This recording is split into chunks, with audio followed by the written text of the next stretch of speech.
Hi, my name's Glenn, and I am an alcoholic. And I'm really, really grateful to be here. And I'm only sober today by the grace of God. And there was a time I didn't think that was the truth. I thought it was something that I did.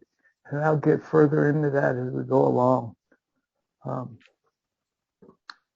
I generally like to start any meeting, especially one that has newer folks, with a few notes. And, first off, I want to say thank you to Glenn for inviting me, and thank you for your service today, leading the meeting and doing all the tech stuff. That's pretty cool, and it's very important, and I'm grateful for it. And I've been to this meeting before, and it's a big deal for me to be here. I'm really grateful for the invite. Um, I'm really, really grateful for the people that showed up to support me. Woohoo! Thank you very much. Um, it means a lot to have someone show up and kind of lift you up. But I know that we're in AA and really we love each other without even knowing each other.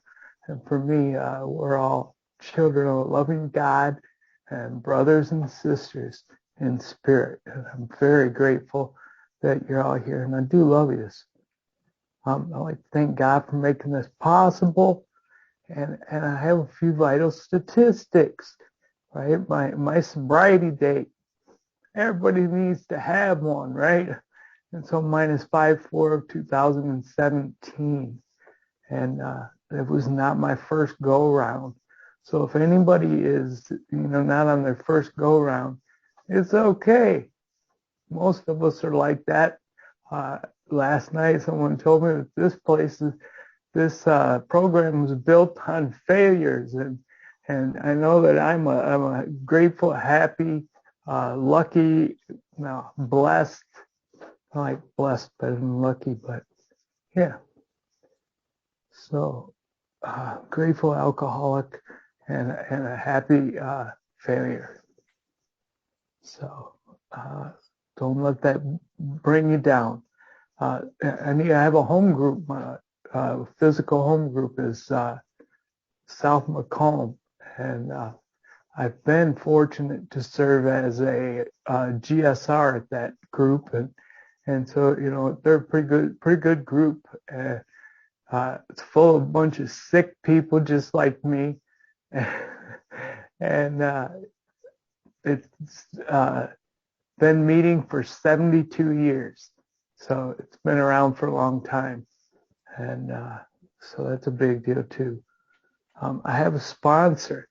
My sponsor is.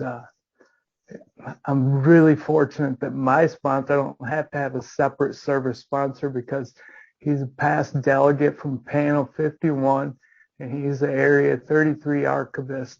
So he really brings this stuff alive for me with a lot of the history, and that's awesome. And a big book, I think that's one of the vital things for us to get sober. And if you don't have them, you can get them all right here, right now. And my phone number is right there. And if you don't have a book or need anything, just give me a call and I'll be happy to help you out. Okay. And some of this sounds complicated, maybe a little scary. And I just want you to know it's nothing scary here. And it's this very simple program. It's as easy as read, write, and talk. And we just kind of have to get over our fear of talking to other people and what they think of us. And I know there was a while for me because I'm a please like me-aholic, right? And so I want everyone to like me. Please like me. And to my detriment, it's been a very rough go for me. All right, enough notes. Again, my name is Glenn. I'm an alcoholic, and without help, it is too much for me. I just, I cannot handle my liquor, And I thought I could, but turns out I'm not so good at it. And it turned me into a babbling fool quickly. And it's changed my life in a way that it set me back for so long. That's the truth. And what happened with me is that, I was a kid, pretty average, pretty normal kid, um, born with everything that everyone else has. I had the full deck of cards, the same ones that everyone else was dealt. I didn't play mine too well, but we all get dealt that, and there are a lot of people that deal with their difficulties in healthy ways. I'm just not one of them. I'm just not one of them. But the fact is, my life and the lives of my family members were changed when I was 2 years old. I was burned in a house fire, and turned me into selfish and self-centered. So I probably had this from the start, because my whole life I was just thinking about, look at what happened to me, and the all this crap that I have to go through, and don't you know how this affects me and my situation and my pain and my can you get the gist here? I, me, my, yeah. And so that was the way I felt, and I didn't even pay much attention to that. My family members lost most of their possessions.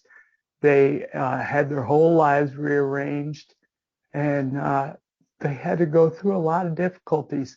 I imagine my folks felt pretty awful about all this, and I didn't give them any credit or account for their suffering along with this, and they suffered me as well. They suffered me as well. And my folks, my dad was a self-pronounced alcoholic, and my mom, they say that we don't like to pronounce anyone an alcoholic. It doesn't mean that we can't. I just don't like to.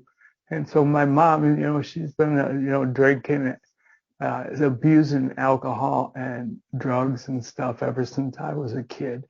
And, she's still not in the spot where she wants to be a self-pronounced, but I don't like to. Anyway, and so when I grew up, you can imagine coming up in a household like that life was very unmanageable. There was a lot of screaming, shouting, fighting, verbal abuse, physical abuse, and sexual abuse, and all kinds of ridiculous, crazy stuff that we grow up with in that kind of environment. And you can just imagine, I've been, since I was a kid, running around in tornadoes and snowstorms and everything else to get a hold of whatever they wanted. And so that in turn, I did the same thing, right? But so my mom and my pop split up, and so it turned out to, like, weekends that he would come and get me, and he wasn't very good at showing up. He would call very excited he was going to come pick me up, right? He had just got paid, and you know what happened, right? So what happens with me when I say I'm going to show up someplace and I got a pocket full of money, I don't ever make it there. And so he showed up one time, and he was going to take me on a trip. He had a buddy with him, and we were going to go on a boat ride across Lake Michigan over to Green Bay, Wisconsin. And on the way, the whole time when I was growing up, there was a lot of people running around, doing a little bit of everything there. And a lot of people were smoking those left-handed cigarettes. And I used to see my pops, and he would be holding a little alligator clip, and sniffing off it, and I could see the little tendrils of smoke going up his nose, and I just thought, man, that's cool, right? Man, that's cool. And so I used to run around and sniff in the air and sniff in the air, but and everyone in the room would laugh, and suddenly I became the center of attention, and I really liked being the center of attention, right? Everyone's looking at me. Hey, look at me. Because I'm a please like me-aholic, and please like me. And everyone's laughing and getting a kick out of me, and I think that's a pretty cool thing too. So that was my gig, and I would do that all the time. But I don't know when to call it quits, right? I would end up hyperventilated on the floor, all waking back up, right? Because I don't know how to stop. And so that means I probably had a lot of this from the start. And but we were on this trip, and I was hanging over the seat like Ziggy, and I was sniffing away and stuff. And I don't know how old I was, somewhere between 6 and 10. I want to say I was younger, and part of me wants to give my pops a little more credit than that. And so I'm sniffing over the seat and, hanging on the back of the front seat. And my pops handed that to me, And so I did what I wanted to do the whole time when I was sniffing in the air. And they made sure I knew how to take a deep breath afterwards. And I imagine I coughed a bunch. But I do remember like rolling around in the back seat, and I'm just having a ball, and I went from being the little pain in the ass in the back seat that's saying, are we there yet? How much longer? And all that shit. I went from that to being a little more manageable. I became a little more manageable, and I'm having a lot of fun. I'm bouncing all over the place, and guess what? I got real thirsty. And my pops, the only thing they had to drink was some supposed wine. It was something with a twist-off cap. And my pops used to drink Wild Irish Rose and Boone's Farm, so I imagine it was something like that. And so they gave me that too. And I know that I drank enough of it that something happened to me. I went from being a little pain in the ass in the back seat to being one of the guys. So the fact is, I could be in a whole room full of people, and I was lonely. I would be lonely because I couldn't connect with anyone. I wasn't able to be myself. I was too busy being a please like me-aholic and pretending to be whatever I thought they wanted me to be. And that stuff allowed me to be one of the guys. It allowed me to be part of life at last. And so as you can imagine, what kind of meeting we're at. And I chased that stuff without end. And the fact is, the household that I lived in, that kind of stuff was going on all the time, and they're not able to keep track of what they have and what they don't have. I had a lot of access, and I take my liberties pretty often. And so that was the start of everything for me. And I did that all over the place. I did it everywhere I went, and I turned into a liar, a thief, and a cheat, and a phony, a real phony. I didn't know how to be authentic with anyone because I wasn't really sure what I was or what I thought. I just knew that if you thought this was cool, that I did. And I followed around life.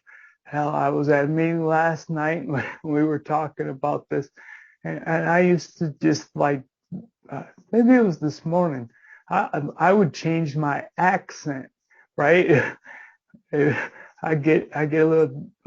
little further south, and I might start talking a little slow, and because I got folks down in Missouri and they talk that way, and then I get around some friends of mine that were Hispanic, and I would be talking like this and everything. I just didn't know how to be a real me. But the fact is that I was really a full-blown alcoholic probably by 13. The drive for success was never on for me. I was never a type 5 alcoholic, normal in every respect, except for the effect that alcohol has on me, right? I was never that. I was truly, I was a failure at life everywhere I went. I never got a career. I floundered from one job to another, and sometimes I'd quit before they fired me, or sometimes I would blow up at the boss when he fired me, and I would say, "Well, I was done with that job anyway. I was looking for one when I found this." Right? I couldn't take rejection. I didn't know how to behave with that kind of stuff. Because I really wanted you to like me, and I would do about anything to get you to like me. And I did a few things that I liked and a few things that I didn't. But as long as it would get you to like me, I was probably going to do it. And that's the way I was. I did that from state to state, and I just never really showed up for life. So when my pops didn't show up to pick me up, I understand that now. I understand it because I've lived it. I ended up getting with a gal who got married. I had a kid, and had another one on the way. And I had to walk to work one day because I had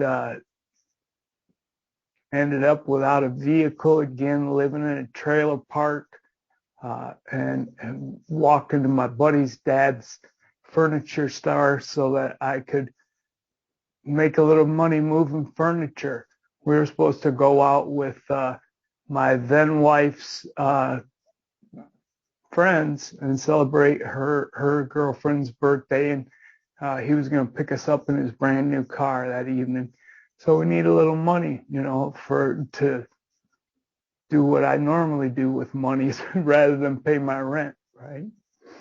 And so I walked to work, and this place is like 9 miles, so I would stick my thumb out and hitchhike to get there, and then I would make a little money, and on my way home, I stuck my thumb out, but not a single person gave me a ride. And 9 miles is a long way after you spent the day drinking and moving furniture and whatnot. And so I walked the whole way. And I remember I got home and I kicked my boots off and I put my feet, stretched them out. And I'm like, man, that was a long walk. I don't care if I ever walk again, right? That shit just took it out of me. But later on that night, I got a shower. We got cleaned up and went to town. And I drank like I normally drink. I drink like I normally drink. I try to shove as much in me as I can to get to that spot as quick as I can. The problem is I get to that spot and I whoosh, very soon after I'm past the spot I want to be at, right? But so I was drinking Budweiser 7.7s and shots of Cuervo, just a little bit to prime the pump, right? Never a little bit for me. And I'm an alcohol and guy. And so I have alcohol and anything else that will help. And for me, I experiment with all kinds of combinations and ad infinitum, you know what I mean? So I'm like, I want it all. And then the end of the night where they closed the bar down and kick us out. That's how I generally would leave a bar, right? When they made me do it, you know. Sometimes I didn't make it to close before that happened, but that night I did. And we took the girls back to the trailer, and we went around to ram the roads in my buddy's new car. And so we went driving around. It had just started snowing. It was getting a little slick, and you know, that's a good thing for us to be slipping and sliding all over the place, right? And shortly after, we went down by some railroad tracks. We got doing about 100 and went over top of them, and the car flipped on its side and smashed up against a tree. And I really never have walked again. I never have. So if anybody's on here and they're thinking about dipping out and doing something, those are the kind of foolish decisions that I make when I drink. And I don't know if you make foolish decisions when you drink, but that's the kind of thing that happened to me. And I know it could have happened to any of us at any time. I did it thousands, literally thousands of times. Matter of fact, you know, I was getting in car crashes all the time. I was, you know, like it was a minor accident. Come on, it wasn't that bad. You know, I had a lot of car crashes. And so my friend was saying something about the Acme, the Acme thing with the Looney Tunes, you know, the Roadrunner, the Coyote. You would get the Acme kit and, you know, jump on the rocket and it would blow up. That's what happened. But unfortunately, I'm not a cartoon character, and I can't just blow on my thumb and fix it. So that's what happened. And really, take away all the alcohol, all that everything. And I made foolish decisions all the time. And I used to justify all my drinking. I used to blame everything all on everyone else, right? If only, I'm an if onlyer and a but if, you know, yeah, but guy. I'm an if onlyer and a yeah, but guy. So I can't, if only this and yeah, but that. For me, the grass has always been greener everywhere that I'm not. And happiness is a destination. It's not something that I'm going to have. It's something I'm going to have, right? Whenever this happens or whenever that happens. But it's not something that I actually have. I tell myself that that's why I'm drinking, because I want to have fun. I'm not really having that much fun. I had a little bit of fun when I was a teenager, hanging out with some people. I've been long past that. And the whole time I was really still chasing that first time. I was really chasing that first time. And I would chase it with whatever I could get my hands on to make me feel or not feel. And so, let me see. I come finally, I'm in this hospital, right? I'm about to, what I end up doing is shortly after they get a brace on me so that I can sit upright, I am on a cardiac chair and sitting out in the hospital parking lot, smoking left-handed cigarettes and drinking. And the big book would tell me that on page 24, that for reasons yet obscure, we have lost the power of choice and drink. That we're unable to bring into our consciousness the suffering and the humiliation or bring into consciousness with sufficient force the suffering and humiliation of even a week or a month ago.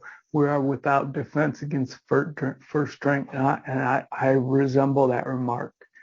I'm without defense. I'm going to drink. And so if anyone's new and you're beating yourself up over having another drink, don't worry about that. I'm an alcoholic, and that's what I do, is drink until I can come in here and find a few things that will help me, and I can get myself past that itchy, scratchy feeling long enough and not drink. Come around here and start doing some reading in that book and start trying to implement some things into my life. And if I can't get past that itchy, scratchy feeling and I keep picking up, I'm not going to get there. And so my itchy, scratchy feeling, I did all kinds of stuff. I ended up being a procurer of many things, and I knew how to get whatever I could. So I started doing it on a grander scale. I mean, I can't work. What else am I going to do, right? So I blame on something else, and it's not about something else. It's about me chasing after what I want, and I need money to get it, and so I'll get it however I can. I can no longer steal, and so that's what I do. And I pick that stuff up, and I'm out there trying to do my thing. And the fact is I do more than I sell, and I share more than I sell. And so I can do it about as good as I walk. And that's not at all. So that stuff eventually landed me in the joint. Because wherever I go, I went to jail a lot of times over some really stupid things. I mean, stupid. Like I get a parking ticket or driving wrong way on a one way. I get all these tickets, right? And they say, you got 10 days to call somebody to do something about this and set up a payment plan or do something, right? It's just a suggestion for me, right? I'm really, really foolish. So I get pulled over one time, and I got 7 warrants for my arrest on unpaid parking tickets. So, I mean, jailing was part of my story for a long time, but never this. I got sentenced and ended up doing about 6 years in prison. Partly half between state and federal. So, and I got 11 felonies and 1 federal offense just because I'm that pig-headed.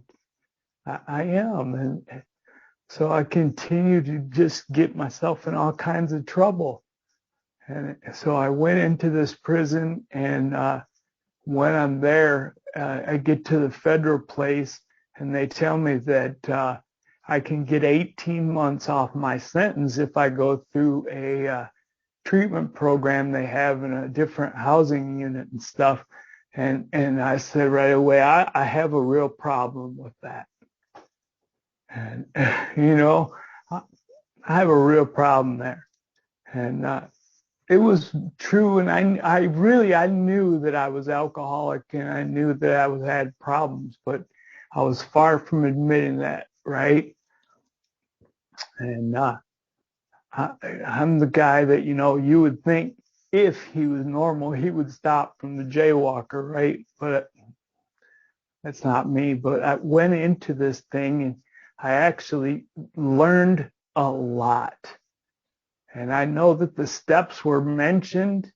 There were folks from AA that had come in, and I know those steps said God in them, but nobody ever gave me a big book. Nobody ever enforced about God. It was run by psychologists and counselors, and they talked about my childhood and how I grew up, and, how some patterns in my life emerged and things like that.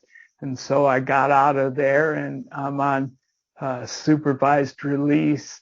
And, it's like 5 years I'm supposed to be on this stuff. And 7 months later, I made it 7 months, and I drank. You see, for me, self-knowledge won't fix it. It won't fix it. I'm going to drink because I know, but I cannot stay sober on the basis of self-knowledge. I have to get a God in my life. I have to find a higher power. So in 2009, I ended up in trouble for something else, and mercifully the court sent me to Alcoholics Anonymous again.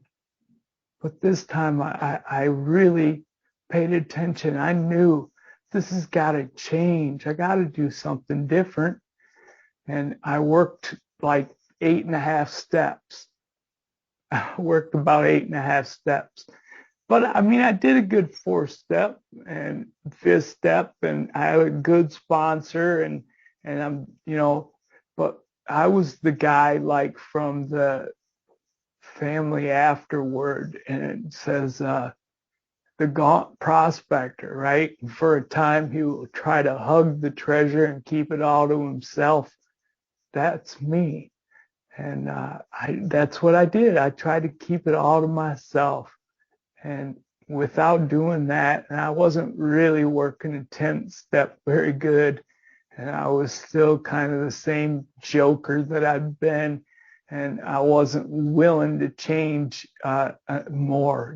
This was good enough. I was doing some service, and, I was staying sober, right? But I made it like 15 months, and some crazy ridiculous scenario that popped up in my head that I wasn't able to get past the feelings. I wasn't able to get past those feelings, and I just wanted to put them to sleep. And I picked up and drank. And that relapse lasted for 10 years. Lasted for 10 years. And then some things happened to me. I had 3 strokes. Sorry, sometimes I a lot because of it, because I can't find the words.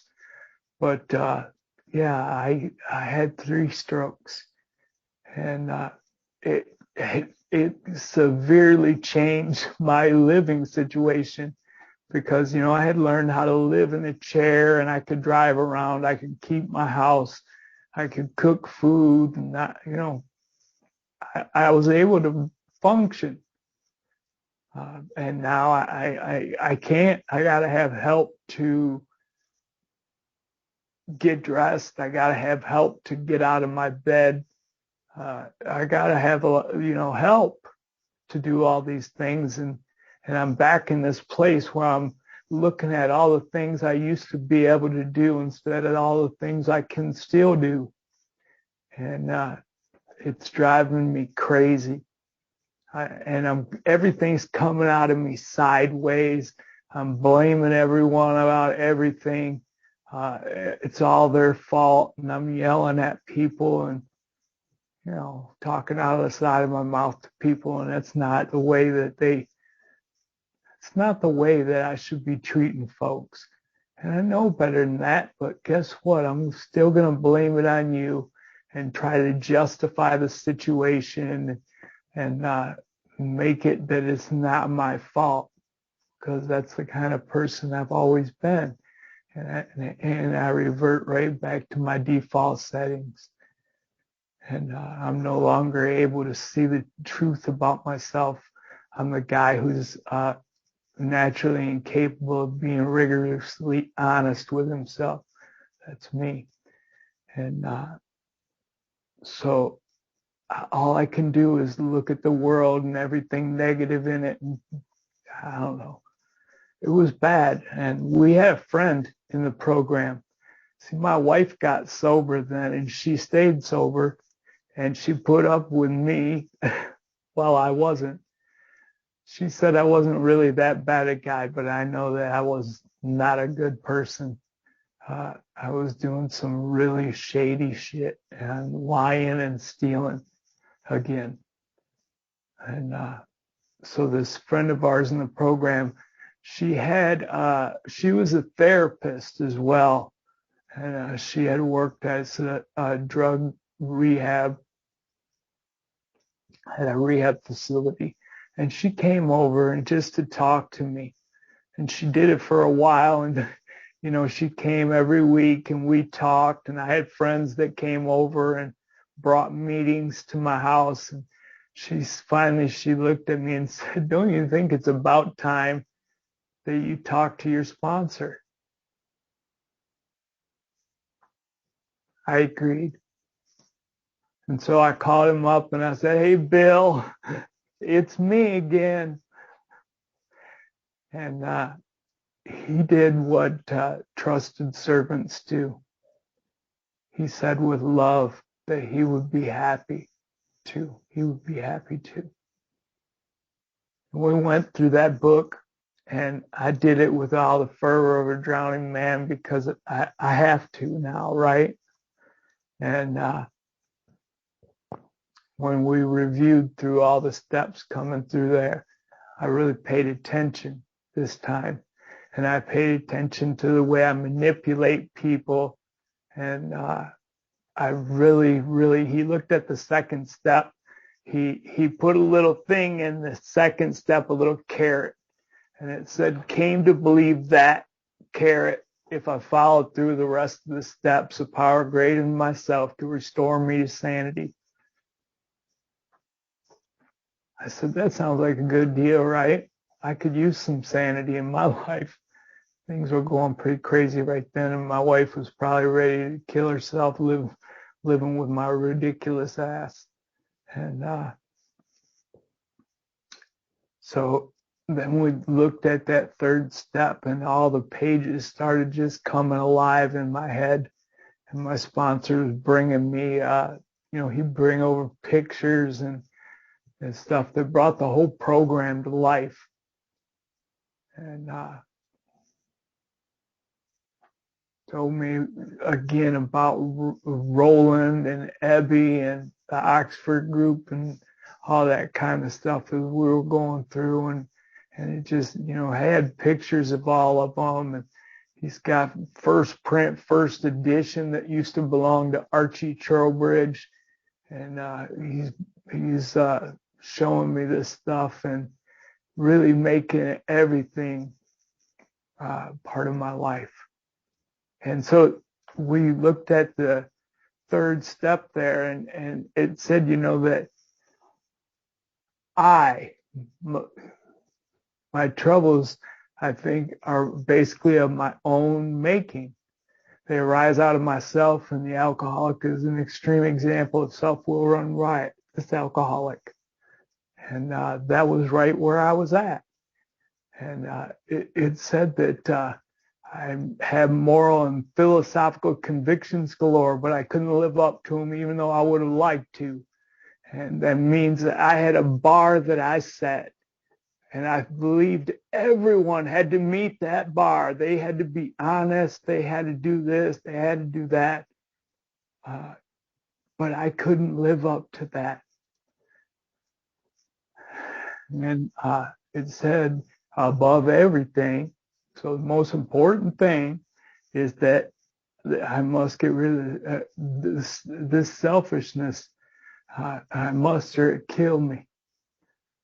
But God makes that possible. And there seems no way of entirely getting rid of self without his aid. And I saw all my manipulation and all that crap, how I show up and I might be kind, considerate, patient, modest, even generous, modest, even self-sacrificing. I might do all that, but if it doesn't work, I'm going to be mean, egotistical, selfish, and dishonest. And that's how I show up, right? But it says, as with most humans, we're likely to have varied traits. My alcoholism shows up in the next paragraph. It said he decides to exert himself more. that's me. It didn't work this time. Let me try another approach. And because I'm the guy that's banging my head against the wall. I have an Acme toolkit, and I need a spiritual toolkit, and that's the problem with me. And so when we looked at the fourth step, I wrote down some stuff, and in the grid, and then I digested some large chunks of truth about myself. But the fact is, until my sponsor went through it with me, I didn't exactly have everything in there correct. But at least I put it in there, right? And he was quick to tell me, and he's like, Glenn, it's time to stop pretending. It's time to stop pretending. It's time to stop with all those old crappy behaviors and running around in character assassinating people and talking shit about it behind their backs. And it's time to stop all that. And he didn't mind hurting my feelings if it would save my life. He didn't mind that at all. And I'm grateful that there's people here in this program that have that much love that they will do that. And so we looked at some of this stuff and we changed, and he showed me exactly where, I had been at fault. There was nothing about a part. There's no parts. I didn't have my part. My part was all of it. I was involved in 100% of my bad decisions. 100%. I was a common denominator. No one else made those, just me. And so that's all me. And then I got to really look at giving my life to God more. I started doing the third step prayer and the seventh step prayer and building a real relationship with God, because that was the only thing that was going to save me. I drank. I'm without defense against the first drink, and I cannot stay sober on the basis of self-knowledge. I have to have a power greater than myself that can help restore me to sanity, that can get me back in my right mind so that I can be placed in a position of neutrality, safe and protected. And so I had to do some more work, right? Bill keeps putting in the book. So it takes more action next, right? And so I have all these character defects, and I say a prayer every day and ask God to remove them, to grant me some strength for that day. And so far he's been doing that. And I believe that it's going to be my permanent sobriety date. I'm done with thinking that I got a temporary one. It's permanent. That's what the Bill talks about. He said it's about permanent sobriety. And so I believe that. And then I went out and started mending fences, and I've still got a lot of work to do where that comes. But I did some stuff with my family, especially because I used to show up with my family only just to borrow money or to get something from them. And now I stay in touch with them. I tell them I love them on a regular basis. I show up for my mom. She's suffering from dementia from all the stuff. And now I call her up on the phone and let her just rattle off a bunch of crazy stuff. And I don't try to challenge her. I just try to love her. And that's what I get to do. And the 10th step is very simple. There's 2 paragraphs. I get to continue. I get to watch out for selfishness, dishonesty, resentment, and fear. Step 4, right? I get to do that. But now, I get to actually mend a fence so that I can do a formal 10th step anytime something gets to be a little too big for me to understand, I get to check things out with someone else. But the first thing I have to do is ask God.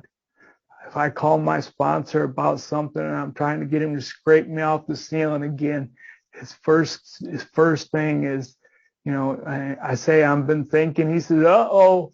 And then he says, did you pray about it? Because we ask God at once to remove them. Then I discuss them with someone. And then I make amends quickly if I've harmed anyone. And then I get to resolve it resolutely, turn my thoughts towards someone I can help. See, the big book says my very life depends upon my constant thought of others and how it may help meet their needs. And I have a primary purpose, and I have a real purpose that I'm supposed to fit myself, be of maximum service to God and people about me. Page 77 and page 102 tells me I'm supposed to be a maximum help and fullness. So this is about someone else now. I did a few things in the steps, but God's keeping me sober. And then that's done with me. Now it's about you and how am I showing up for you? And so my sponsor was adamant that I have to give this away. We went through the book and he had me underline and highlight a few things, and he said, that ain't for you. That's for the next person you're going to help. And so I've been doing that. I've been helping other people. I've been delving into some spiritual stuff. I've been finding things to be grateful about. And I've found my way back to church and to, my higher power, the choice. And now some things are different for me, and I'm really, really grateful most of the time. I stay positive and I look for great things to share with people. I have a few guys that I help out. Some of them aren't even in this country now because of this fantastic platform. I've been able to share this with people in other countries, and now I got someone over in another country that's got a couple people he's helping. And I think that's a pretty cool thing. I think it's awesome. And this, let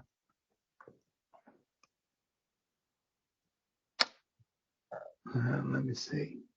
I stick with doing Bible studies and some things like that bring me a little closer to God. And if I'm going to know anything about God, I suppose I need to look at his words and see how they're teaching me and helping me out. And I've been reading up on some Emmett Fox. There's some extra credit stuff that has been real helpful for me. And there's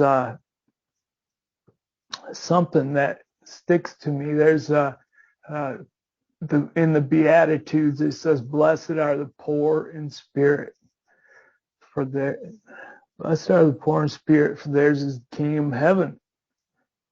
And so the poor in spirit is not in the least mean the thing that we call poor spirited. To be poor in spirit means to have emptied yourself of all desire to exercise self-will. What is just as important, to have renounced all preconceived opinions and wholehearted search for God. It means to be willing to set aside your present habits of thought, your present views and prejudices, your present way of life if necessary, to jettison, in fact, anything and everything that can stand in the way of finding God. And for me, that means I'm sitting in a meeting with a whole bunch of people that are poor in spirit. I'm grateful to be in here with you. I'm so grateful that I'm able to come here and share with you, and that you are listening to me for this long. I want you to know that I really appreciate your patience and willingness to put up with a fool like me. God bless you all. I do love you. I'm an alcoholic.